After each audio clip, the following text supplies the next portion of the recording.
A paz do Senhor Jesus, amados e queridos irmãos, chegamos mais um final do nosso livro de teologia e desta vez o Pentateuco. Estamos na última lição, na 7ª lição. Estaremos falando hoje sobre o livro de Deuteronômio. Semana passada nós falamos sobre o livro de Números e hoje estamos encerrando o livro Pentateuco. Nós levamos um tempo a mais do que imaginávamos, devido à extensão deste livro, que o Pentateuco ocupa, segundo o cálculo, 1/5 de toda a Bíblia Sagrada. Se você pegar a Bíblia Sagrada, dividir por 5, então uma parte desses 5 representa o Pentateuco, né? Não dá para nós esgotarmos esse livro, porém algumas informações, alguns estudos, alguns assuntos principais nós passamos para os nossos irmãos. E eu quero parabenizar todos os irmãos que até aqui esteve conosco, perseverando no estudo da palavra de Deus, né? Porque a Bíblia diz em Oséias capítulo 6, versículo 3, conheçamos e prossigamos em conhecer ao Senhor, né? E desta feita eu tenho a plena certeza que haverá um crescimento espiritual na vida dos irmãos, né? A palavra diz lá no livro de 2 Pedro capítulo 3, versículo 18, antes cresçamos na graça e no conhecimento de Cristo Jesus. Então, a ordem é para termos crescimento, né? Quero parabenizar todos os irmãos que esteve perseverando conosco neste segundo livro, né? Semana que vem nós estaremos com um novo livro, e o próximo livro vai ser o livro de livros poéticos, né? Então, vai ser de um grande aproveitamento e aprendizado na vida dos irmãos, né? Eu sei que muitas das vezes é difícil, às vezes é cansativo, existem muitas barreiras para ser vencida, mas se nós perseverarmos, essas barreiras elas vão cair por terra e a bênção ela vai ser grande na vida de todo mundo lá na frente, no nome do Senhor Jesus, né? Dito isso, continuamos então aqui o estudo da palavra de Deus, livro de Deuteronômio, né? Deuteronômio, o que significa Deuteronômio? Deuteronômio origina-se de duas palavras gregas que significa segunda lei, e chama-se assim pelo fato de registrar a repetição das leis dadas no Monte Sinai, né? Então, a melhor forma de nós pronunciarmos o significado de Deuteronômio, na verdade, não uma segunda lei, né? Mas uma repetição das leis, né? Porque a lei de Deus é uma só, né? Aqui, inclusive, por que Deuteronômio? Porque Moisés ele faz a repetição das leis, né? Porque ali eles já está próximo da entrada da terra prometida, eles já peregrinaram 40 anos no deserto, toda aquela geração que saiu do Egito, né, de 20 anos para cima, morreram no deserto por falta de fé e crer nas promessas de Deus. Somente Josué e Caleb foi conservado. Então aquela geração precisava novamente aprender, ser recapitulado as leis de Deus para a vida daquele povo, né? Então, continuando, Moisés cumpriu a sua missão, conduziu Israel do Egito até as fronteiras da terra prometida. Agora que o tempo da sua partida chegou, ele resume perante a nova geração numa série de discurso. A história passa de Israel, passada a Israel, e nesse resumo baseia as admoestações e exortações que tornaram Deuteronômio um grande sermão exortativo para Israel.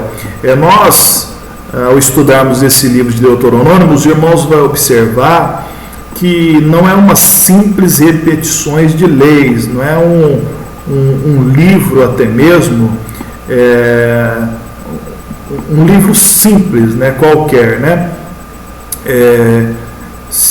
Eu acredito que, se perguntar se os irmãos sabem ou conhecem alguns versículos, né?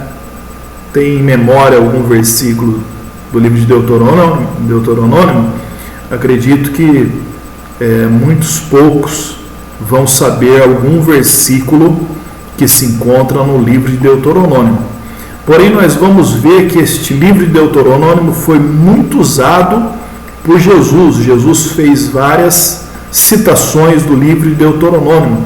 E Deuteronômio, assim como os outros demais livros, ele tem uma posição elevada, porque Jesus ele citou vários textos que se encontram no livro de Deuteronômio, inclusive na tentação no deserto, né?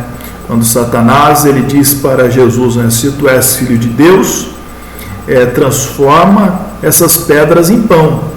Porém Jesus respondeu, está escrito, não só de pão viverá o homem, mas de toda a palavra que sai da boca de Deus, disso viverá o homem. Então ali Jesus estava citando Deuteronômio no capítulo 8, versículo 3, se não me falha a memória, os irmãos podem estar lendo ali, e nós vamos ver outras passagens importantes na história de Israel que se encontra ali no livro de Deuteronômio, né? Então, o livro de Deuteronômio também é um livro de extrema relevância na história da Bíblia Sagrada. Prosseguindo, com relação ao conteúdo do livro, faremos um resumo com 3 exortações mencionadas em nosso tema. Nós podemos resumir ou dividir o livro de Deuteronômio em 3 aspectos exortativos, né? 3 aspectos exortativos, né? Mencionados no nosso tema. Então nós vamos ver aqui quais são esses 3 aspectos que contém no livro de Deuteronômio, né? Então, o primeiro aspecto, recordar o quê? Lembrar, né? Moisés ele faz um resumo das jornadas e de tudo aquilo que aconteceu nesses 40 anos no deserto, e pede para o povo de Israel recordar, lembra do que aconteceu. Inclusive o apóstolo Paulo mais tarde escreveu que tudo aquilo que foi escrito para o nosso ensino foi escrito. Então justamente isso que Moisés queria dizer, recorda, porque tudo aquilo que aconteceu serviu de exemplo para o nosso ensino, né? E o segundo aspecto, Moisés ele manda obedecer, né? Fala da lei de Deus, que Deus deu ao seu povo, resumo da lei, e então ali pede para obedecer a lei de Deus. O melhor caminho é o caminho da obediência, né? E o melhor lugar para estar, você quer estar no melhor lugar? O melhor lugar para estar é estar no centro da vontade de Deus, né? O melhor lugar para estar é estar no centro da vontade de Deus. Você está no centro da vontade de Deus? A sua vida está no centro da vontade de Deus? Se ela está, glória a Jesus por isso. Aleluia, né? O terceiro aspecto, cuidado, né? Então esse cuidado era aquilo que Israel precisava ter, né? Precisava estar atento, vigilante, né? Tomar cuidado, né? Fala das profecias futuras, né? Então recorda o resumo das leis e jornadas, né, de Deuteronômio, capítulo 1 ao capítulo 4, obedece o resumo das leis que se encontram no capítulo 5 ao capítulo 27 de Deuteronômio, e cuidado, profecia sobre o futuro de Israel, Deuteronômio 28, versículo 34. Inclusive, neste texto sagrado aqui sobre as profecias no futuro, Moisés, ele foi um grande profeta, né, que inclusive nesses textos aqui contém profecias que, na verdade, parecia que Moisés estava vendo, porque se cumpriu literalmente na história sagrada de Israel.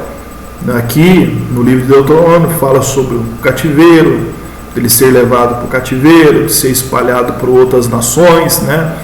Inclusive existe uma conotação que dá para entender sendo a Babilônia, sendo os romanos, né? Então Moisés parece que vê tudo aquilo que aconteceria no futuro, né, sobre Israel devido à sua desobediência e apostasia, né? Então, resumo das jornadas, Deuteronômio de 1 a 4. Moisés recapitula as jornadas de Israel e faz do resumo a base para a demonstração, né, para o ensino, para a exortação daquele povo, né? E o segundo, né, obedece, fala sobre um resumo da lei de Deuteronômio capítulo 5 ao capítulo 27, né, os 10 mandamentos, Deuteronômio capítulo 5 ao capítulo 6, avisos e exortações, Deuteronômio capítulo 7 ao 12, falsos profetas, Deuteronômio capítulo 13, leis cerimoniais, Deuteronômio 14, versículo 16, um futuro rei e um futuro profeta, Deuteronômio capítulo 17 e 18. Observa que Moisés, Deus dá instruções a Moisés até quando fosse escolher um rei, existe uma lei, existe as características de como deveria ser esse rei, quais seriam os deveres e os direitos que este rei teria ter, como haveria de ser governado. Então tem um sistema de governo da monarquia praticamente pronto, né? Então você observa a grandeza de Deus, né? A gloriosa sabedoria de Deus, né? Que um povo que foi tirado do Egito como escravo, peregrinou 40 anos no deserto, e Deus estava fazendo, ou melhor, Deus estava preparando aquele povo para ser uma nação, né? E não simplesmente uma simples nação, mas uma poderosa nação, uma nação representante de Deus na terra. Então veja que privilégio. Também leis civis e também bênçãos e maldições da lei, Deuteronômio 27. Também cuidado, profecia do futuro de Israel, do capítulo 28 ao 34. Bênçãos e maldições no capítulo 28. Ali vai falar sobre o monte da maldição e o monte da bênção. Monte Ebal, que é o monte da maldição, e Monte Geizim, que é o monte da bênção. Ali também no capítulo 29 ao 30, a aliança da Palestina, os últimos conselhos de Moisés aos sacerdotes, levitas e a Josué, que seria o seu sucessor, porque no livro de Deuteronômio, nós vamos ver aqui que vai narrar, né, os últimos dias de Moisés, a morte de Moisés, né? Então, o cântico de Moisés, Deuteronômio 32, a bênção das tribos, Moisés abençoa as tribos de Israel, Deuteronômio 33, e a morte de Moisés. Então, vai ser dividido nesses três aspectos: recorda, obedece, né? Recorda o passado que aconteceu, né? Para que assim venha a ter um futuro glorioso, obedece a lei e cuidado, né? Este livro contém predições de um profeta semelhante a Moisés, né? Então, tem alguns versículos chaves deste livro de Deuteronômio, né? Que inclusive são grandes temas também de pregações, que encontra-se no livro de Deuteronômio, né? Deuteronômio, capítulo 18, versículo 15 a 19, fala da predição de um profeta.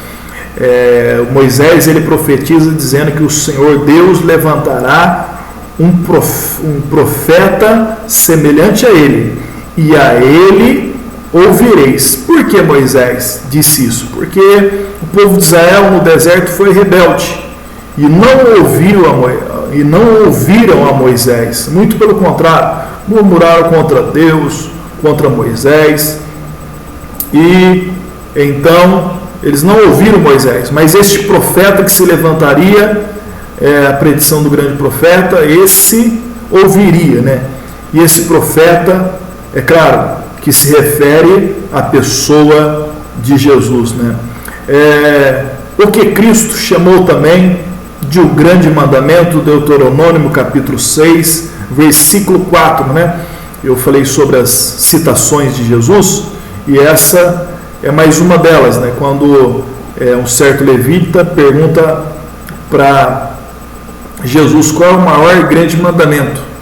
Aí Jesus, ele responde: amarás o Senhor teu Deus de todo o seu coração, de toda a sua força, de toda a sua alma, de todo o seu entendimento, e o seu próximo como a ti mesmo, né? Então, o maior grande mandamento é amar a Deus acima de todas as coisas, e o outro que é semelhante, amar o próximo como a si mesmo, né? As palavras que Cristo citou contra o tentador também se encontra em Deuteronômio capítulo 6, versículo 13, inclusive o Deuteronômio capítulo 6, no versículo 13, quando Satanás ele faz uma oferta a Jesus, porque Satanás é um usurpador, né? Porque ele não tem nada, né? E ofereceu para Cristo, né, aquilo que pertencia a Cristo mesmo, porque Cristo é Criador, né? É Senhor de todas as coisas, é dono de tudo, né? Porém, Satanás ele fez uma oferta, né? Oferta usurpadora, né? Porque ele disse para Jesus: tudo isso te darei se prostrando me adorares, né? Inclusive ali Satanás ele revela o seu maior desejo. Qual é o maior desejo? Ser adorado, né?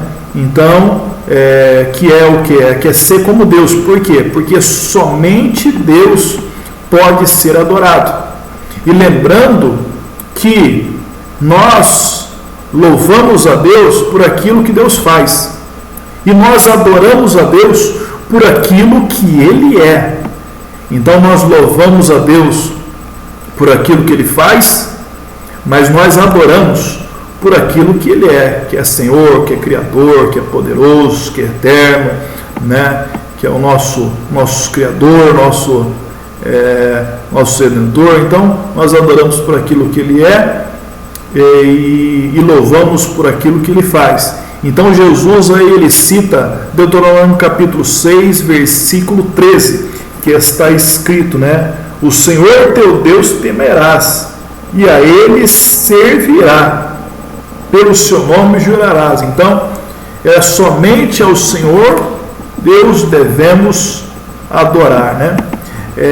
São trechos da mais apropriada eloquência que no mundo existe, né? Inclusive, os irmãos Observa como é de grande valia e grande importância o livro de Deuteronômio, né? Quem sabe existia até alguns, né, que não sabia desses trechos, dessas passagens bíblicas, né?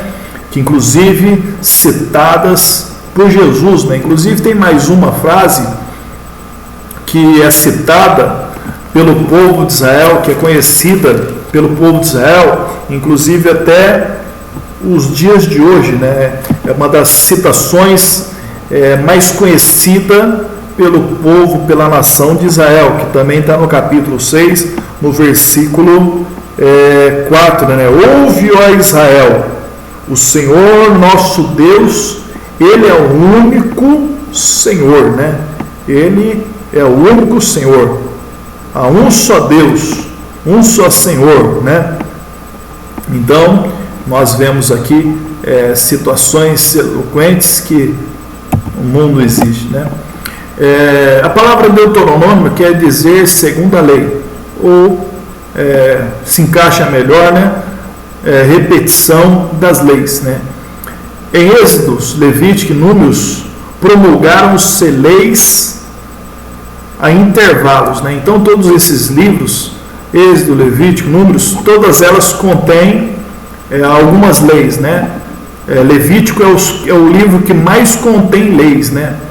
Agora, terminada a peregrinação nas vésperas da entrada em Canaã, essas leis são repetidas e comentadas em antecipação à vida sedentária aplicadas a esta. Capítulo 1 e 2, 3, do Sinai ao Jordão. Uma síntese retrospectiva de Números, capítulo de 1 ao 33, depois de ter realizado um dos mais nobres e heróicos empreendimentos do século. O último apelo de Moisés a Deus, para que deixasse passar o Jordão, não é atendido. Está aqui em Deuteronômio, capítulo 3, versículo 23 ao 28, né? Os irmãos podem estar abrindo a Bíblia e dando uma lida, Deuteronômio capítulo 3, 23 ao 28, que ali Moisés ele faz novamente um pedido a Deus. Que pedido é esse? Entrar na terra de Canaã, na terra prometida. Por quê? Porque Moisés ele feriu a rocha 2 vezes, se irou contra o povo de Israel, contra o povo de Deus, chamou de rebelde, e por causa disso Deus ele chama Arão e Moisés de canto e diz para eles que eles não entrariam na terra prometida, por causa que não santificou o nome do Senhor.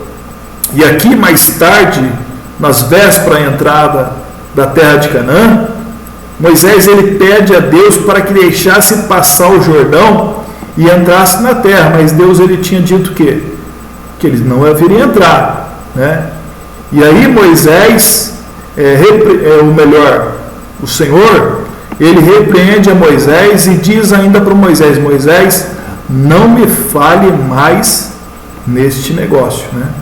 Então a gente ver, né, como Deus leva a sério a sua palavra, né? Existem muitas pessoas que não levam a sério a palavra de Deus, mas Deus ele vela a sua palavra para que essa se cumpra, né? E é interessante por quê? Porque nós devemos levar a sério a palavra de Deus, né? Por quê? Porque Deus leva a sério a sua palavra, né? Ainda que alguma pessoa, algum crente não leva a sério, Deus ele leva a sério a sua palavra, né? E tem mais ainda, irmãos. O que? O diabo também leva a sério a palavra de Deus, né? Ele conhece a palavra de Deus, né? E ele também leva a sério, querendo ou não. Capítulos 4 e 5. Apegai-vos à palavra de Deus, né? Então, nós vemos a importância de apegarmos à palavra de Deus, de estudarmos a palavra de Deus, né? E é isso que os irmãos estão fazendo neste curso. Pode ter a plena certeza esses estudos sistemáticos da Palavra de Deus vai abrir mais a mente, o entendimento dos irmãos para conhecer mais a Deus, porque você conhece a Deus como, né? E a sua vontade, através da sua palavra. Deus ele se revela através da sua palavra, então nós devemos apegarmos à palavra de Deus. Exortações veementíssimas para que os israelitas observassem os mandamentos divinos e os ensinassem diligentemente aos filhos, e fujam da idolatria, com o lembrete reiterado de que a segurança e a prosperidade dele dependiam de sua lealdade e a obediência a Deus, né? Então a prosperidade, a segurança do povo de Israel dependia deles obedecerem, se apegarem à palavra de Deus, né?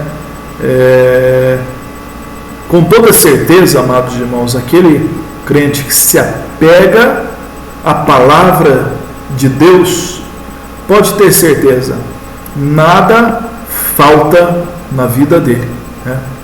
Nada falta na vida dele. Davi, ele escreve dizendo no livro de Salmos, né? Eu fui moço, agora eu já fui velho, mas nunca vi um justo, um justo desamparado, nem a sua descendência a mendigar o pão. Por quê? Porque Deus cuida, Ele cuida dos seus, né?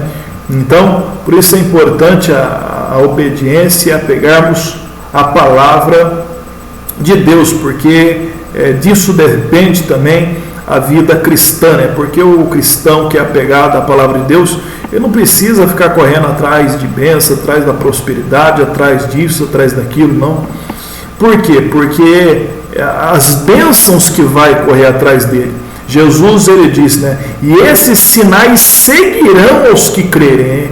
Existem muitos crentes que estão correndo atrás de sinais, né? Onde fala que existem sinais, aonde que fala que pregador, né, que faz sinais, ali ele está. Mas a palavra de Deus diz lá em Marcos 16, lá que estes sinais seguirão os que crerem. Em meu nome falarão novas línguas, expulsarão demônios, porão a mão sobre os enfermos, né? Inclusive no livro de Deuteronômio ainda também diz que essas bênçãos virão sobre ti e vos alcançarão, né? Fala em Deuteronômio capítulo 28, né? Então o crente não pode correr atrás das bênçãos, né? O crente precisa ser uma bênção na mão de Deus. No capítulo 5 foi repetido os 10 mandamentos.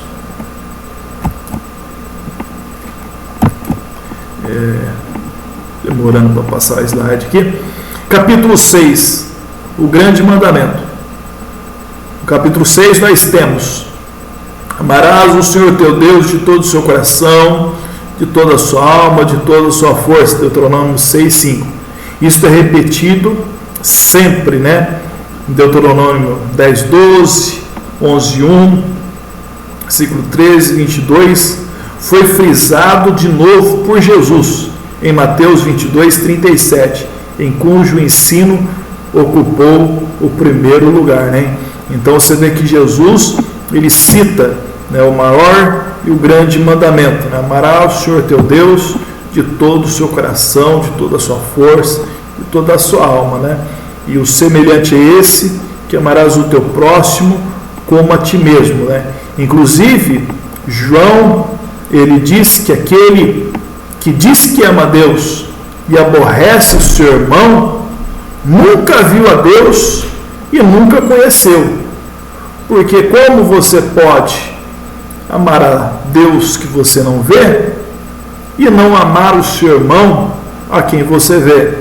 Então ele está mentindo, né? Porque todo aquele que ama a Deus, né, por dever, ele já deve amar o seu irmão, né? Porque é impossível amar a Deus, né, e não amar o seu irmão, porque nós somos a imagem e a semelhança de Deus. Fomos criados à imagem e a semelhança de Deus, né? O seu irmão é a imagem e a semelhança de Deus, né?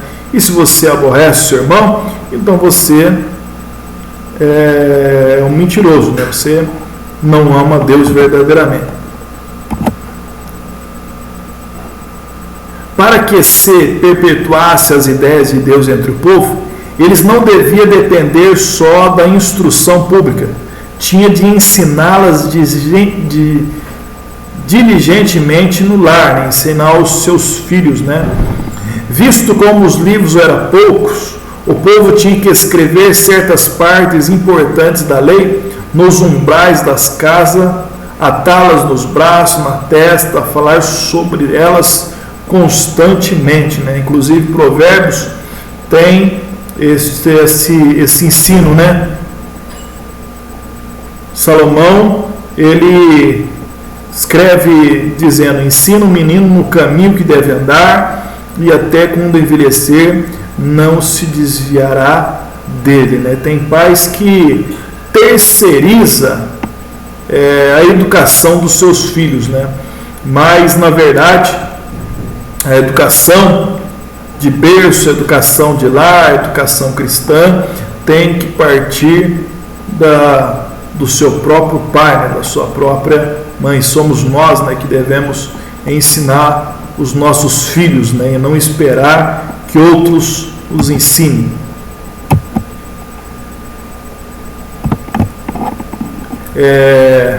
A finalidade era imprimir neles a palavra de Deus com tanta persistência que viesse a fazer parte da sua natureza mental, ou seja, está gravado na sua mente, né, no seu coração.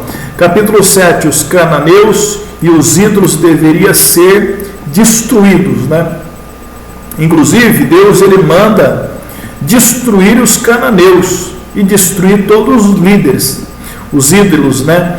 E não era para poupar nem homens, nem mulheres e nem crianças, era para ser tudo destruído dos cananeus. Aí alguém pode até mesmo pensar, mas então esse Deus é um Deus mau, né, que manda destruir os cananeus?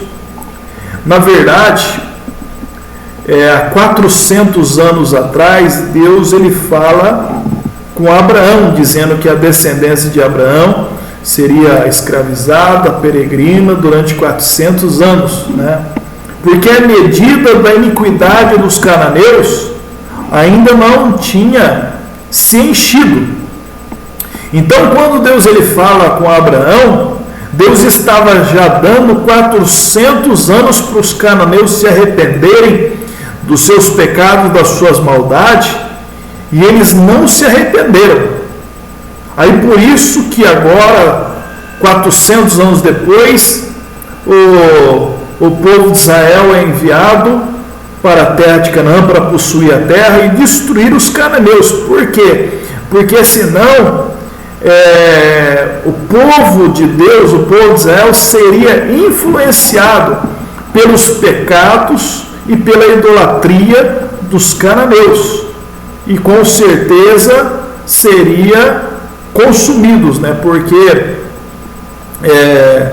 da mesma forma que os cananeus estava sendo julgado por causa dos seus pecados, Israel, se cometesse os mesmos pecados, também ele seria julgado por Deus, né? Então, na verdade, Deus não é um Deus mau, mas sim ele estava preservando a promessa de Gênesis 3,15, né? Que da semente da mulher viria o Salvador, né? Inclusive para não contaminar essa semente, né, que viria Jesus, os cananeus, a idolatria deveria ser destruída. E por que homens, mulheres, crianças, né? Até crianças, porque na verdade as crianças, no caso as crianças inocentes, né, seria salvo. Porque se poupasse as crianças, essas crianças depois ia crescer revoltada, ia se voltar contra o povo de Israel. Esta é a razão que era para destruir, né? Se os irmãos meditar na palavra de Deus lá, vai ver que a ordem era para destruir os cananeus, né? Nenhum convênio ou casamento se deveria celebrar com eles, né? Também poderia ocorrer esse tipo de coisa, né? Casamentos mistos, né? Comprometendo a semente. Isto era necessário para livrar Israel da idolatria e as suas abominações, né? Os seus pecados, né? Capítulo 8, recordação dos prodígios do deserto. Por 40 anos tinha sido provados e nutridos com maná. Suas vestes não se envelheceram, nem seus pés incharam, para que aprendesse a confiar em Deus e a viver pela sua palavra, né? Que é onde Deuteronômio 8, inclusive o versículo 3, né? O Senhor diz que o Senhor permitiu eles passar fome, a ter sede, a ser tentado, provado, foi humilhado, para saber o que estava no coração deles e também para que eles soubessem, né, que não só de pão viveria o homem, mas de toda a palavra que sai da boca de Deus. Muitas das vezes Deus ele faz isso conosco, né? Nos prova, nos deixa passar por um momento de provação, de tribulação, de humilhação, momento de enfermidade, né? Um momento difícil para ver o que está no nosso coração, para ver se realmente amamos a Deus, se servimos a Deus. Então, às vezes Deus ele faz isso para saber aquilo que está no nosso coração, né?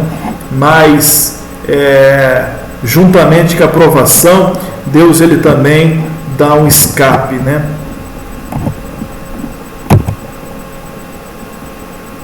Capítulo 9 e 10, a persistente rebelião de Israel. 3 vezes Israel é lembrado de que o tratamento admirável que Deus lhe deu não foi por causa da justiça dele. Ele tinha sido um povo ele tinha sido um povo descontente, rebelde, teimoso todo o tempo. Então a nação de Israel em todo o tempo foi um povo descontente, né? Ingrato, rebelde, teimoso, né?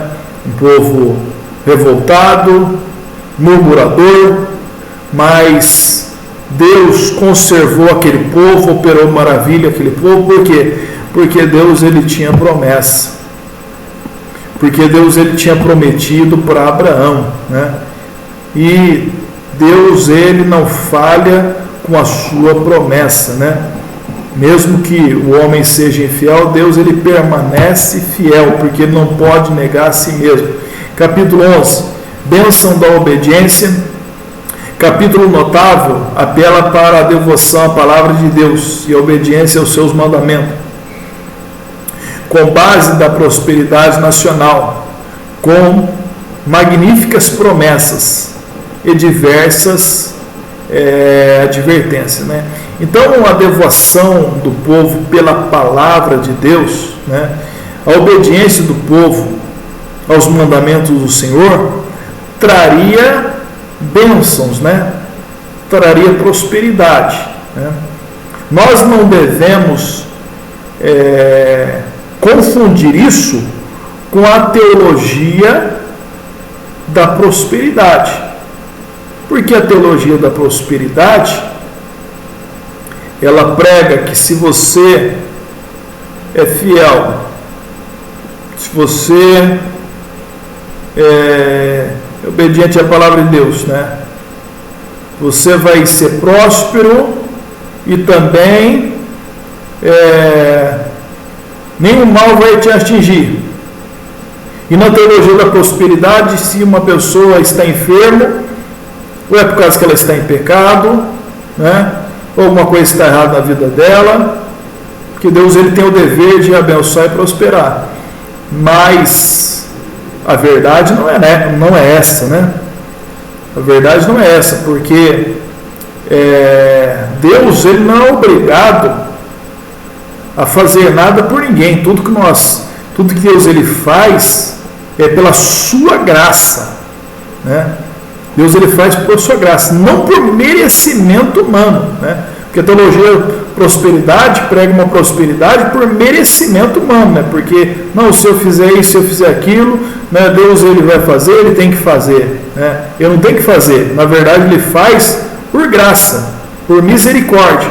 E com certeza, o crente fiel ao Senhor, à sua palavra, com certeza as bênçãos de Deus vai estar sobre a vida dele, né?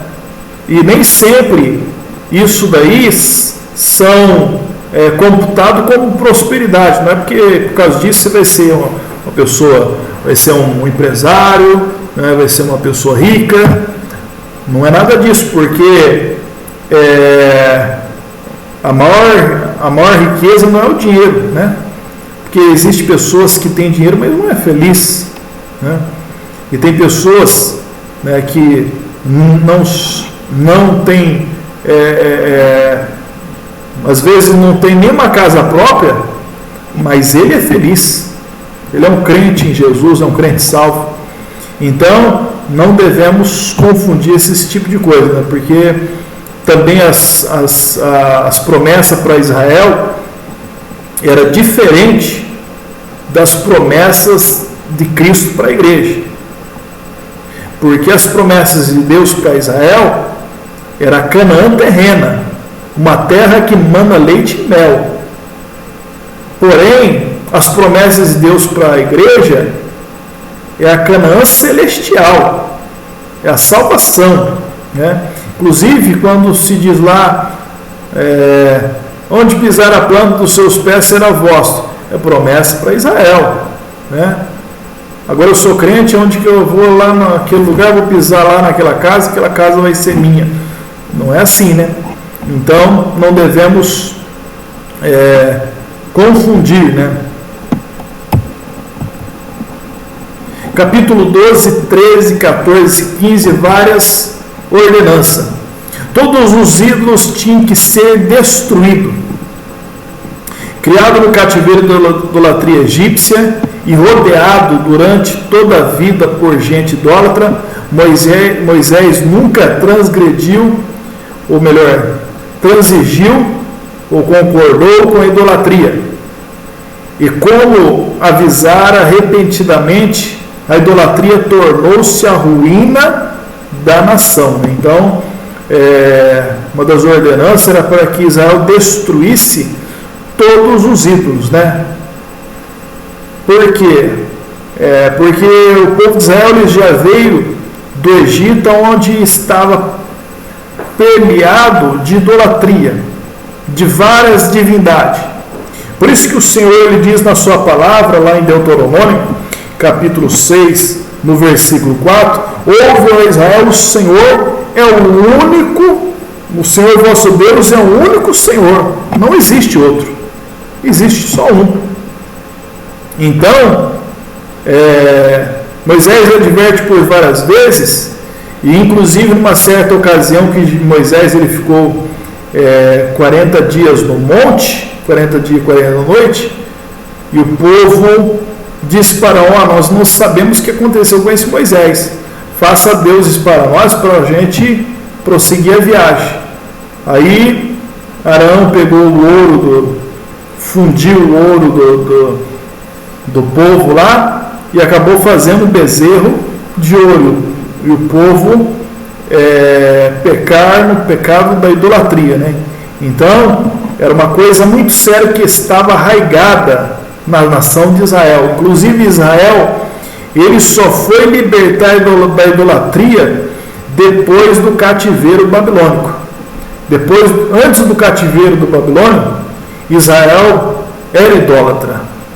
Depois do cativeiro da Babilônia, o povo de Israel pode ser acusado de qualquer pecado, menos idolatria, né? Então, os cananeus era cheio de divindades, né?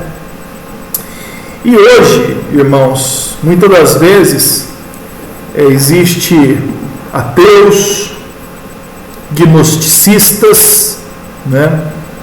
Existe pessoas com várias crenças, né? que muitas das vezes nós precisamos dar uma resposta da nossa fé ou daquilo que nós cremos, né? Por quê?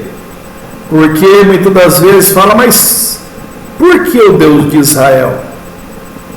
Por que esse Deus é verdadeiro, o outro não, né?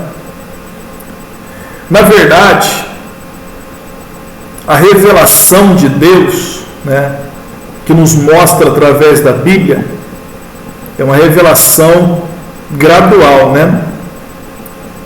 E, por exemplo, o Deus, todo ser humano, ele existe um vazio, uma necessidade de Deus em sua vida.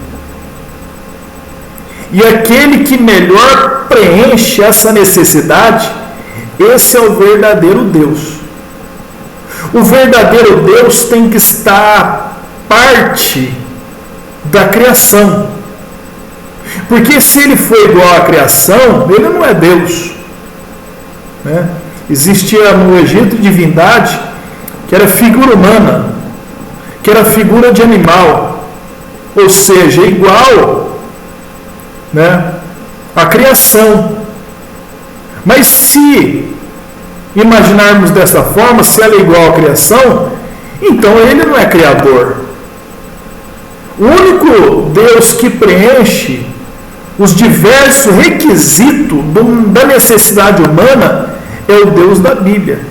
Ele é a parte da criação. Ele é antes da criação. Ele não é homem, né? Ele não é matéria.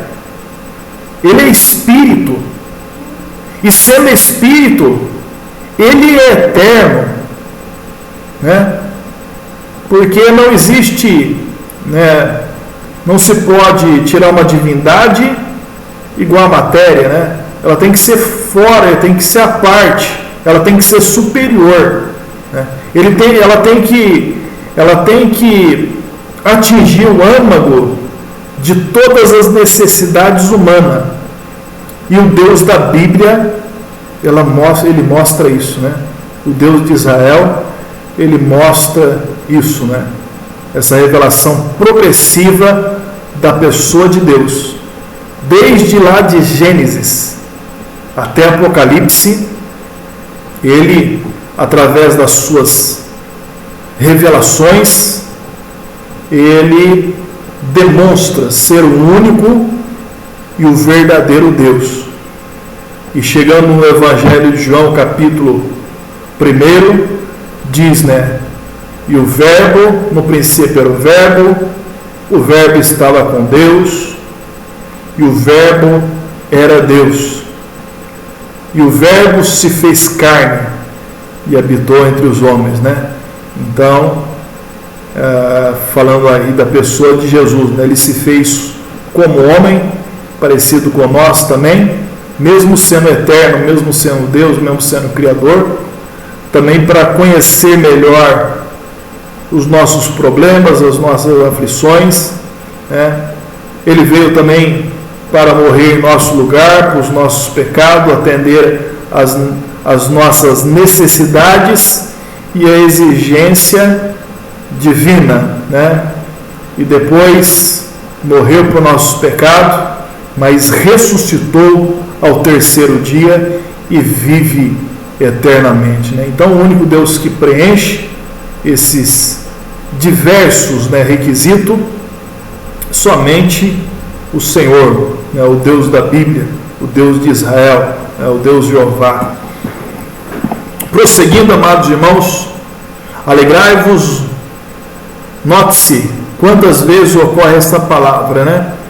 Deuteronômio capítulo 12, versículo 7, no versículo 12, no versículo 18, né? Essa palavra alegrai-vos é a palavra predileta dos salmos e das epístolas. Animai-vos limpos, animais limpos e imundos, dízimo, né? Fala sobre o ano sabático, novamente, fala sobre a escravidão, Deuteronômio no capítulo 15, versículo 12, sobre as primícias, tudo coisa que está escrito lá no livro de Levíticos, Números, né? Então vemos aí uma repetição dessas leis. Capítulo 16 fala das festas também, que está lá no livro de Levíticos também. 3 vezes no ano, todos os do sexo masculino tinham que comparecer diante de Deus. A festa da Páscoa, Pentecoste e dos tabernáculos são as 3 principais festas do povo judeu, né? E ele esses 3 vezes ao ano eles tinham que comparecer no templo. Além dessas, havia festa das trombetas, do grande dia da expiação. O objetivo de tais festas era fazer que Deus sempre estivesse no pensamento do povo e fomentar a unidade nacional. A Páscoa, também chamada Festa de Pães Asmos, observava-se na primavera, no dia 14 do primeiro mês, e durava 7 dias, como um memorial do livramento dos israelitas do Egito, né? Também a Santa Ceia do Senhor também é um memorial de Cristo, da morte de Cristo, né? Então, mostrando que da mesma forma que a Páscoa era para os judeus, a ceia do Senhor também é para nós, né? Um memorial da morte, do sacrifício do Senhor Jesus. O Pentecoste, também chamado Festa das Semanas, da Ceifa ou das Primícias, celebrava-se no dia 50 depois da Páscoa e durava um dia, né?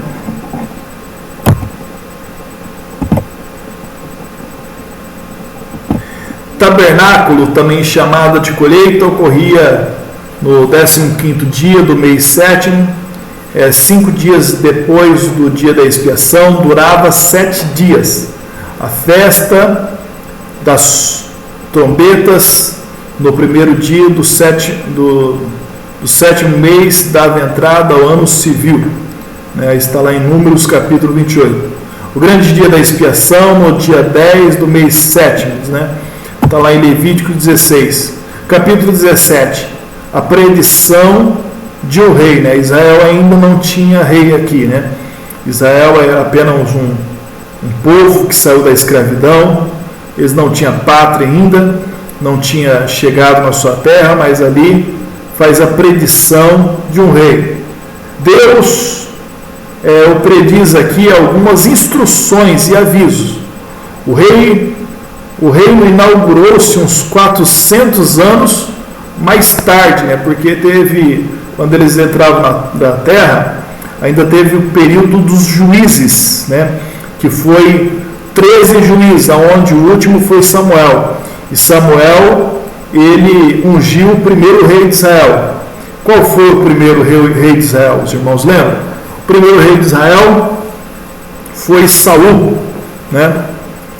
E depois de Saul, quem foi o segundo rei? Davi, né? Um rei segundo o coração de Deus, né? E o terceiro foi Salomão, e assim por diante. Em 1 Samuel 8, Samuel disse ao povo que perdia um rei e estava rejeitando a Deus. Não há nisso contradição. O fato de Deus saber de antemão que eles iam querer um rei não importa, né? Então Samuel disse para o povo, quando o povo queria um rei, né, que governasse, Samuel disse que ele estava rejeitando a Deus. Por quê? Porque até aquele momento ele vivia na teocracia, né? O povo de Israel estava no deserto, vivia um período de teocracia. O que é teocracia, né? Mais para frente, nos demais livros, nós vamos estudar mais sobre isso, mas teocracia, teo é Deus, cracia é governo, Deus no governo, né? E a monarquia? A monarquia é um homem no governo, né? E a democracia? A democracia, né, é várias pessoas que governam, um grupo de pessoas, né? Que é o nosso caso, na democracia. Aprover essa atitude, mas apenas diz que ele previu isso, querendo ser consultado na escolha. Repudiando a forma de governo que Deus lhe dera, repudiava o próprio Deus. Note-se o que diz sobre a obrigação dos reis de serem leitores da palavra de Deus durante todos os dias da sua vida, né? Está lá no capítulo 18 ao capítulo 20, que fala que o rei que fosse escolhido deveria ser um dos seus irmãos, né? Não poderia ser uma pessoa estrangeira, tinha que ser do povo de Israel, que fosse temente a Deus, e ele devia ler as escrituras, né? Ele teria a obrigação de ler a palavra de Deus. Para quê? Para governar bem o povo, né? Inclusive, Salomão, quando ele chegou no governo, Deus ele disse para Salomão: pede o que quer para que eu te dê. O que Salomão pediu? Salomão pediu sabedoria de Deus para governar o povo do Senhor, né? E Deus se agradou de Salomão. Por quê? Porque Salomão não pediu ouro, não pediu riqueza, não pediu a morte dos seus inimigos, né? Não pediu para ser um conquistador valente. Ele pediu sabedoria, né? Conhecimento para governar o povo. Pediu conhecimento de Deus, sabedoria. E a sabedoria, ela provém de Deus. Então Deus se agrada de Salomão e diz para Salomão: pelo fato de pedir sabedoria, eu também vou te dar riqueza e honra, né? Então nós observemos que um dos requisitos dos reis é para que eles tivessem sabedoria, que eles conhecessem a palavra de Deus, fossem leitores da palavra de Deus, né? Que ótima sugestão para os governantes de hoje, né? Imagina se todos os governantes de hoje fossem leitores da palavra de Deus, né? Com certeza o nosso país, né, seria outro, seria diferente, né? Inclusive o rei ele teria que ter uma cópia só para ele, né, das escrituras sagradas, né? Pois bem, note-se também, note-se também que os reis começaram logo a fazer o que Deus dissera que não devia fazer: multiplicar para si mulheres, cavalos e ouros, né? Então, uma das orientações de Deus para os reis, para que ele não multiplicasse mulheres, multiplicasse cavalo, ouro, não descesse para o Egito. Mas só que foi justamente o que eles fizeram. Por quê? Porque como eles estavam no governo, né, e a pessoa às vezes se incha devido ao poder, né? E aí Salomão teve 1000 mulheres, 700 princesas e 300 concubinas, ou 300 princesas e 700 concubinas, total de 1000 mulheres, cavalos, ouros, riqueza, né? Tudo aquilo que Deus mandou não fazer foi justamente o que eles chegaram a fazer. No capítulo 8, o profeta semelhante a Moisés. Essa predição, capítulo 15 a 19, pode, no seu sentido mais lato, referir-se à sucessão dos profetas que Deus havia de suscitar nas emergências da história de Israel, né? Como, por exemplo, nós vemos a história do profeta Elias, profeta Eliseu, os outros demais profetas, Isaías, que a história sagrada fala, né? Mas sua linguagem indiscutivelmente aponta para um indivíduo ilustre, o Messias, né? temos aí uma das predições mais específicas a respeito de Jesus no Antigo Testamento, né? Que menciona lá sobre esse aspecto, em São João capítulo 5, 46, e Atos capítulo 3, versículo 22. Então é claro que essas profecias falam a predição de outros profetas que se levantaria, porém ela culminaria, né, na revelação do profeta semelhante a Moisés, né? Porque que profeta que foi semelhante a Moisés, né? Moisés, ele falava com Deus face a face, boca a boca, né? Um dos que chega próximo a isso, né, é o profeta Elias, né? Mas não como Moisés, né? Com Moisés, o único que pode ser comparado com Moisés é Cristo, né? Que não só é comparado, como é superior a Moisés. Aí por isso que lá no capítulo 18, no versículo 15 de Deuteronômio, os irmãos podem abrir nesse versículo, está lendo esse versículo, no versículo 15 diz: o Senhor teu Deus te despertará um profeta no meio de ti e dos teus irmãos, como eu, a ele ouvireis, né? Então, além de ser semelhante a Moisés, esse profeta eles ouviriam. Por quê? Porque Moisés, o povo não quis ouvir Moisés, né? O povo se levantou contra Moisés, se rebelou contra Moisés, murmurou contra Moisés, né? Mas esse que se levantaria, a ele daria ouvido, né? Que é Jesus, né? Então, inclusive no Novo Testamento, para complementar esse tópico dessa lição, nós observamos lá como fala de Jesus, né? Porque Atos capítulo 3, 22 está dizendo justamente isso, né? Porque Moisés disse: o Senhor vosso Deus levantará dentre vossos irmãos um profeta semelhante a mim, e a eles ouvireis, né?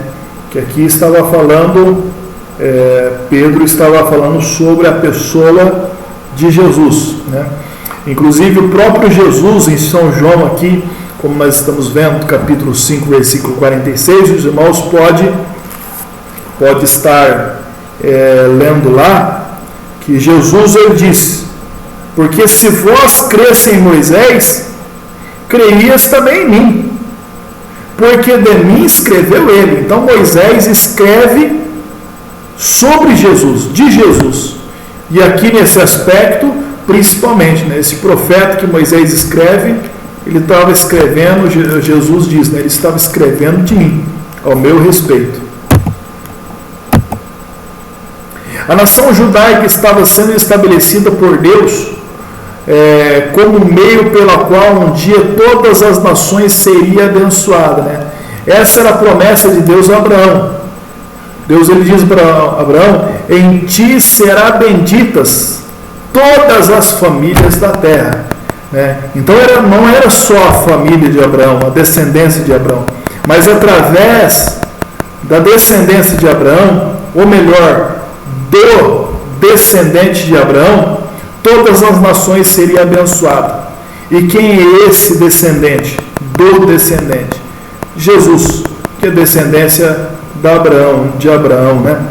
Aqui está uma declaração explícita de que o sistema em torno do qual a nação estava sendo organizada não seria o sistema pela qual estava a nação, esta nação abençoaria todas as outras, mas que seria suplantado por outro sistema, dado por um profeta, né?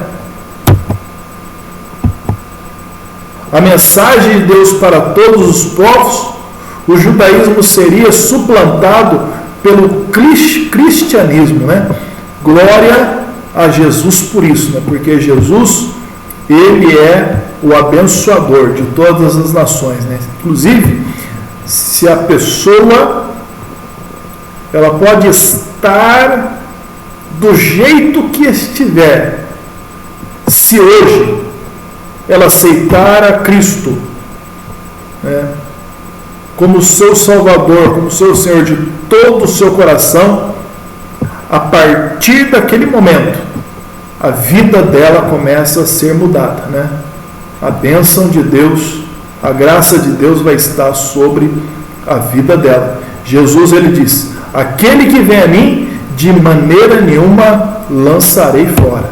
Vinde a mim todos vós que estão cansados, sobrecarregados e oprimidos, que eu vos aliviarei, né? Lá em Mateus capítulo 11, versículo 28, né? Então, prosseguindo aqui no capítulo 19, cidades de refúgio, também uma passagem bastante interessante esse tópico aqui, sobre as cidades de refúgio. Para a proteção dos que causassem morte por algum acidente, Moisés já havia separado 3 de tais cidades, a leste do Jordão, Bezer, Ramote e Golã. Mais tarde, Josué designou 3 ao oeste do Jordão, Querdes, Siquém e Hebrom. Todas as 6 cidades eram cidades dos levitas, incluídas nas suas 48 cidades, né? Número 35, versículo 6. Aqui, irmãos, voltando aqui sobre as cidades do refúgio, o que eram as cidades de refúgio? Era quando uma pessoa cometesse algum crime, né, alguma atrocidade, e aí ele precisasse, e não foi muitas das vezes premeditada, né? Não foi um crime premeditado, um acidente, aconteceu alguma coisa, e ele está sendo ameaçado, e para se esconder do vingador de sangue, né? Porque de repente matou uma pessoa, as outras pessoas vão tentar matá-lo, tirar a vida dele. Ele ia para essas cidades de refúgio. E essas cidades de refúgio era justamente para isso, né? Todas as pessoas que tivessem numa situação de perigo, ele poderia ir para essa cidade. Eles eram recebidos nessa cidade.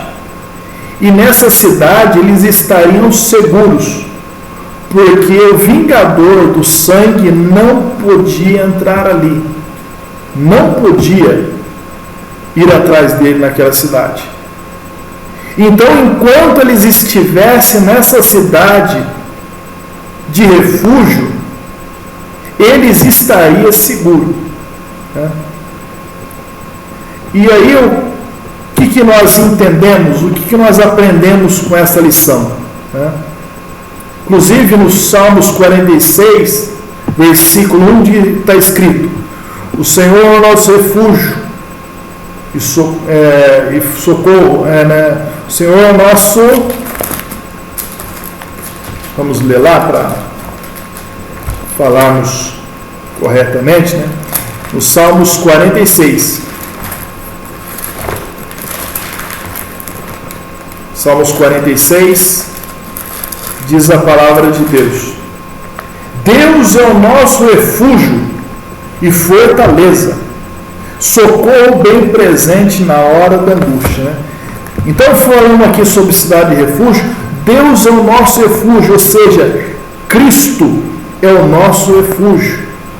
Todos aqueles, né, que até mesmo cometeu um pecado, um delito, algum crime, não importa o que tenha feito, se ele for até Cristo, Cristo perdoa os seus pecados.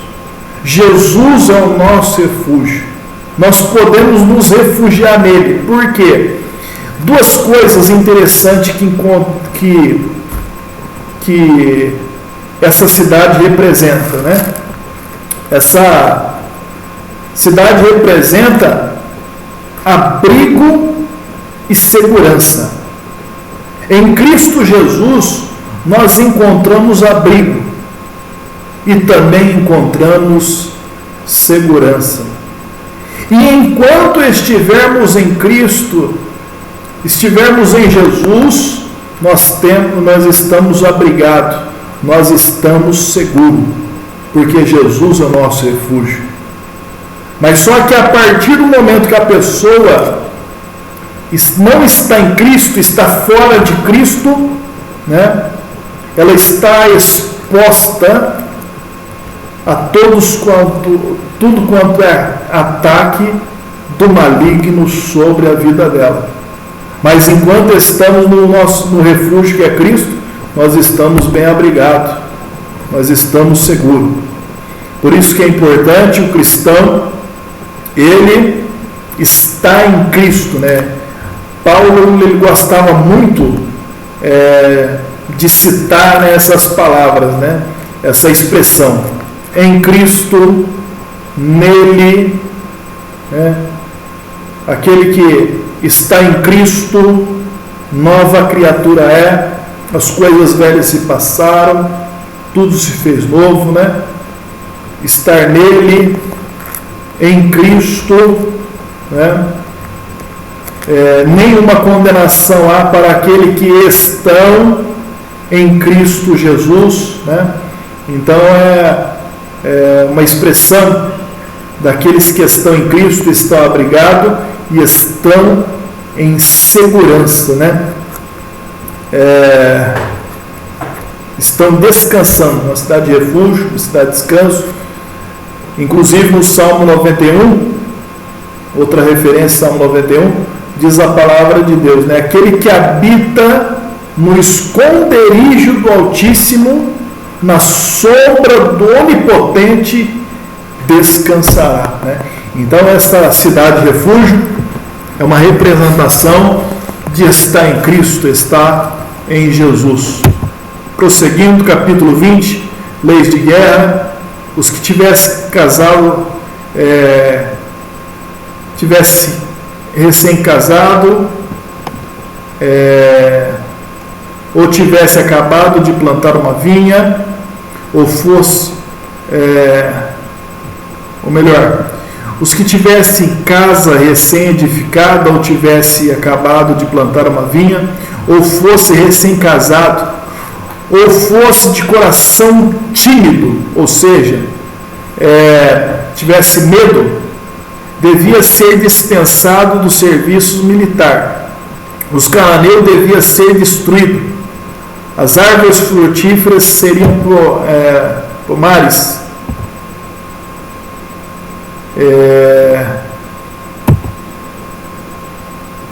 As árvores frutíferas seriam poupadas, né? No capítulo 21 e 26, leis diversas. O caso de ser descoberto um homicídio, esposa prisioneira, filhos de uniões poligâmicas, né? Filhos rebeldes, o castigo da morte seria por enforcamento. Animais extraviados, coisas perdidas, as vestes do homem seriam diferentes das mulheres. Então vemos aqui diversas leis, né? Que leis são essas, né? Leis sobre desconhecido do homicida, esposas prisioneiras, filhos de uniões poligamas, né? Cada um desses tópicos aqui tinha uma lei específica, uma lei diferente. Os filhos rebeldes, irmãos, seria condenado até por enforcamento ou por apedrejamento também, né? Então o castigo seria por enforcamento. Animais extraviados, né? Temos lei para animais extraviados, coisas perdidas também.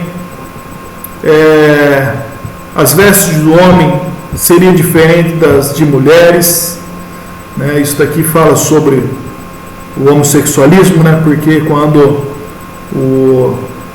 muitas das vezes o homem pende ou a mulher pende para o homossexualismo, aí o homem começa a vestir que nem mulher e a mulher vestir como homem, né? Disposição sobre pássaros chocados a ser poupados. Os tetos da casa teriam que ter parapeito. Era uma forma de ter segurança, irmãos, para colocar aqueles parapeitos, para que a pessoa ou a criança não viesse a cair dos tetos, né, da parte de cima da casa, né? E isso traz também uma grande lição para nós, né? Porque isso daqui, esse parapeito, era para que não acontecesse nenhum acidente, né? E a pergunta, até mesmo para nós, é: como é que está o parapeito moral, o parapeito espiritual da nossa casa, né?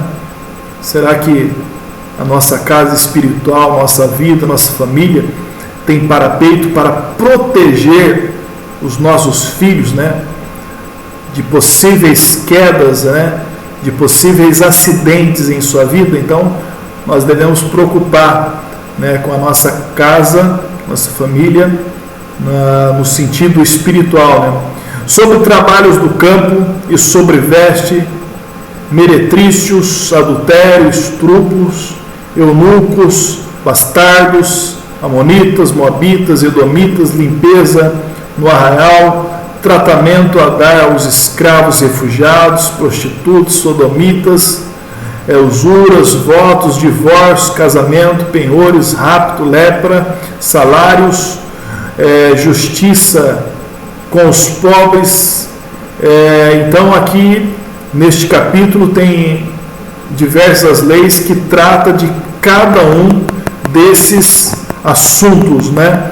Inclusive justiça aos pobres aqui. Na seara, as espigas que caíssem no chão não poderia ser colhida, porque tinha que deixar para os pobres, né? 40 açoites seria o limite, né? Então o castigo de alguém, quando fosse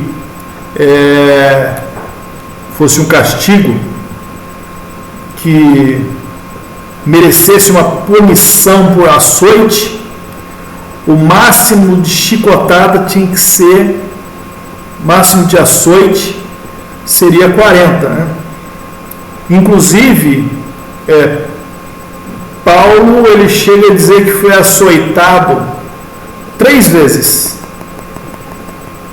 3 vezes 40 menos 1, né? Então 3 vezes ele foi açoitado com 39, foi açoitado com 39 chibatadas. Por quê? Por causa que, para não correr o risco de passar de 40 e eles estar desobedecendo a lei, né? Então isso daí é interessante, isso daqui, né? Inclusive Jesus, ele também foi açoitado, né?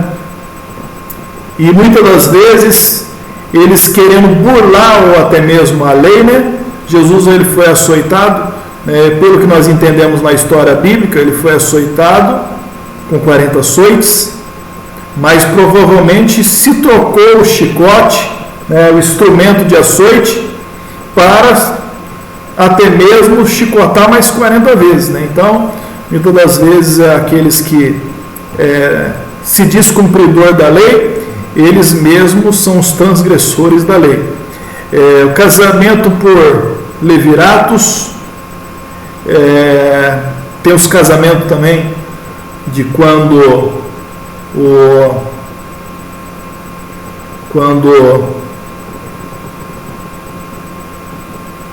uma pessoa é casada, aí o marido morre e o irmão do falecido tem que assumir o lugar do seu irmão, né? Existe esses casos também para que a mulher não ficasse viúva, né? Também interferências em brigas, pesos, medidas diferentes, os amalequitas, sobre as primícias, sobre os dízimos, está lá também em Levítico, capítulo 27. Capítulo 28, a lei seria perpetuada no Monte Ebal. Josué fez assim, né? Também em Josué capítulo 8, versículo 30 e 32. Num tempo em que os livros eram escassos, costumava-se registrar leis em pedras. erigi-las em várias cidades, de modo que o povo as conhecesse. Moisés ordenou aos israelitas que fosse isso a primeira coisa que fizessem em Canaã. As pedras deveriam ser rebocadas com o reboco e as leis nela escritas muito claramente, né? Devido que eles não tinham acesso a papéis como nós, né? E até mesmo nós já estamos às vezes nem usamos mais papel, né? Usamos computador, celular, né? Escrita digital, mas naquela época era escasso, né? Os materiais para escrita. 28. A grande profecia sobre os judeus. É um capítulo admirável, esboça aí a história futura da nação judaica. O cativeiro babilônico, né? E o cativeiro babilônico, irmão, foi ocorrer só aproximadamente, acho que uns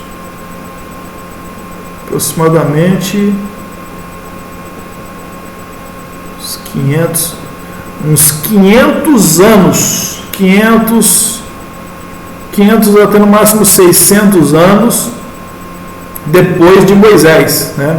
E aquilo que Moisés falou se cumpriu através do cativeiro babilônico, né? O cativeiro babilônico e a destruição pelos romanos são descritos vividamente. A águia, no versículo 49, era insígnia do exército romano, né? O exército romano tinha uma águia. Tanto no cerco dos babilônicos como dos romanos, homens e mulheres de Jerusalém comeram seus próprios filhos, né? Moisés, ele previa isso, e isso realmente aconteceu. E, inclusive, teve um caso do povo de Israel que duas mulheres, elas combinaram, né? Porque havia uma grande fome, né? Escassez de pão, e eles estavam famintos, e duas mulheres combinaram, falou: olha, hoje você mata o seu filho e nós comemos, amanhã nós matamos o nosso filho e nós comemos. Aí uma matou o seu filho e eles comeram, chegou no outro dia, a outra não quis matar. Aí ela foi falar com o rei, né? O rei rasgou a sua veste. E isso aconteceu na nação de Israel, entre o povo judeu, o povo da aliança, o povo da promessa. A dispersação dos judeus, sua vida errante, as contínuas peregrinações, perseguições que sofrem, o tremor do coração e o desmaio da alma, até a data presente, tudo está aí graficamente predito, né? Até hoje eles passam perseguição, né? E passa por tudo isso que Moisés já antes previa. Este capítulo, posto ao lado da história do povo hebreu, constitui uma das mais estupendas e indiscutíveis evidências da divina inspiração da Bíblia, ou seja, tudo aquilo que Deus falou se cumpriu e tem se cumprido e se cumprirá, né? Por isso que é importante estudarmos a palavra de Deus, conhecermos a palavra de Deus, a vontade de Deus. Por quê? Porque a palavra de Deus se cumpre. Deus, ele vela pela sua palavra para que ela se cumpra, né? Por isso que, novamente, exortamos irmãos a estudarem a palavra de Deus, né? Porque, inclusive, Jesus, ele diz, né? Não só de pão viverá o homem, mas de toda a palavra que sai da boca de Deus, né? Então, a nossa vida espiritual depende disso, depende da palavra de Deus, né? Muitas pessoas, elas dizem que a palavra de Deus, ela se renova, né?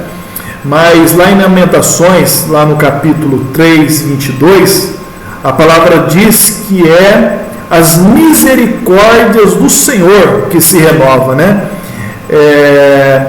A Bíblia Sagrada diz lá que as misericórdias do Senhor são a causa de não sermos consumidos, né?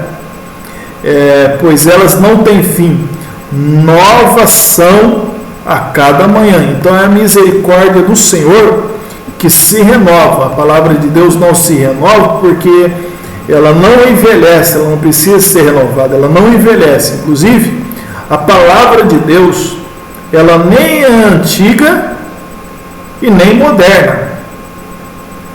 A palavra de Deus, ela não é antiga nem moderna.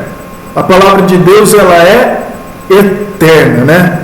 A palavra de Deus é eterna. Passa os céus e a terra, mas as minhas palavras não hão de passar, disse Jesus, né? Como negar a inspiração da Bíblia, né?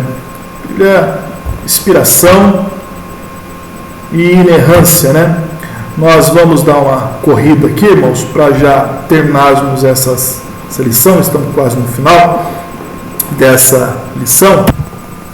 Então, rumo ao final dessa lição, capítulo 29, 30, os conceitos e os avisos finais. Algumas das últimas palavras de Moisés, ao descrever ele as temíveis consequências da apostasia: servi ao Senhor e tereis o caminho da vida. Servi os ídolos e encontrareis o caminho da morte certa, né? A palavra de Deus, em certo texto sagrado, diz: eis que tenho posto diante de vós o caminho da vida e o caminho da morte, né? E escolhei, né? Inclusive em Provérbios também está escrito que há caminhos para o homem que parece direito, só parece, mas não é direito, né? Mas no final são caminhos de morte, né? Então nós devemos escolher o caminho da vida, o caminho de Cristo. Capítulo 31, Moisés escreve esta lei no livro. 40 anos antes ele esperava palavras. 40 anos antes ele escrevera palavras de Deus no livro. Escreveram um diário de suas jornadas. Agora que o livro está completo, entrega aos sacerdotes levitas com ordens que seja lido periodicamente ao povo, ou seja, de 7 em 7 anos era para ler todo o livro da lei, né? Ensinar constantemente ao povo a palavra de Deus escrita é a maneira mais segura e mais eficiente contra a corrupção da religião. Quando Israel dava ouvidos à palavra de Deus, prosperava, né? Tudo sucedia bem, né? Inclusive foi também a ordem que Deus ele deu para Josué, que não era para se apartar da palavra de Deus, mas antes meditar nela de dia e de noite, para que fosse bem, né? E que tudo sucedesse bem na vida dele. Quando a negligência sobrevinha-lhe a adversidade, foi a leitura do livro de Deus que deu lugar à grande reforma do rei Josias. Está lá em 2 Reis, capítulo 23, né? Quando eles encontram o livro da lei e através da palavra de Deus houve uma grande reforma. Inclusive, a reforma protestante que aconteceu em nossa era, no período de Lutério, foi devido à palavra de Deus, né? Onde surgiu a reforma protestante, os evangélicos protestantes, a igreja protestante, né? E daí por diante surgiu as igrejas pentecostais, mas foi através da reforma de Lutério, e essa reforma se deu através de voltarmos à palavra de Deus, né? Então é tempo de voltarmos à palavra de Deus, ao ensino da palavra de Deus. O apóstolo Paulo diz para Timóteo, né? Timóteo, pregues a palavra, né? Não devemos pregar a palavra, né? É claro que nós podemos contar um testemunho, contar alguma história para ilustrar a mensagem, faz parte da pregação, mas a pregação é a palavra. Igualmente, continuando aqui, igualmente Do mesmo modo, a de Lutero, né? Acabei de falar, né? As escrituras devem ser lidas na igreja. A palavra de Deus em si é poder divino no coração humano, né? Então, o que acontece? É claro que é necessário um culto, havermos oração, haver louvor, haver testemunho, mas o principal é a palavra, né? Às vezes na igreja tem muito louvor, muito testemunho, né? É 1 hora de louvor, meia hora de testemunho e 10 minutos de palavra, né? Jesus, se diz que Jesus ele ensinou 66 vezes, pregou 11 e cantou quantos hinos? Um hino depois da ceia, né? Será que a igreja de hoje está do mesmo jeito, né? Ou está ao contrário, né? Canta 66, prega 11 e ensina 1, né? Então, prosseguindo, a palavra de Deus em si é poder divino no coração humano. Oxalá os púlpitos de hoje fossem ocupados por obreiros que usassem todos os meios para fazer sobressair neles a excelsa e bendita palavra de Deus, né? Aleluia, glória a Deus por isso, né? A palavra de Deus ela é viva e eficaz. Capítulo 32, o Cântico de Moisés. Quando acabou de escrever o livro, Moisés compôs o cântico para que o povo cantasse, celebrara com um cântico o livramento dele do Egito. Escrevera outro conhecido como Salmos 90, né, que é o Cântico de Moisés também, o Salmo 90. Um dos melhores meios de gravar ideias no coração do povo são os cânticos populares. Débora e Davi cantaram, derramaram as suas almas diante de Deus. A igreja, desde seus primórdios até hoje, tem usado esses meios para perpetuar e divulgar as ideias pelas quais ela se bate, né? Capítulo 33, bênçãos de Moisés. Aí as tribos são chamadas pelo nome, havendo predições sobre cada uma, idêntica às bênçãos de Jacó sobre os seus filhos, em Gênesis 49, né?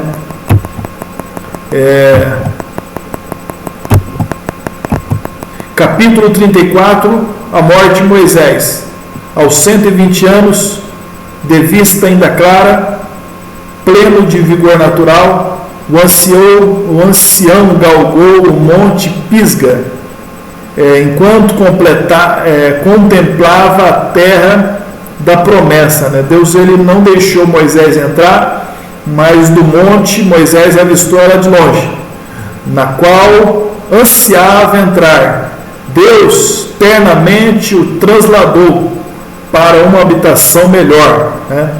No instante a sua alma penetrou além do véu e ele se achou em casa com Deus, né? Ele não entrou na terra da promessa, na Canaã, né?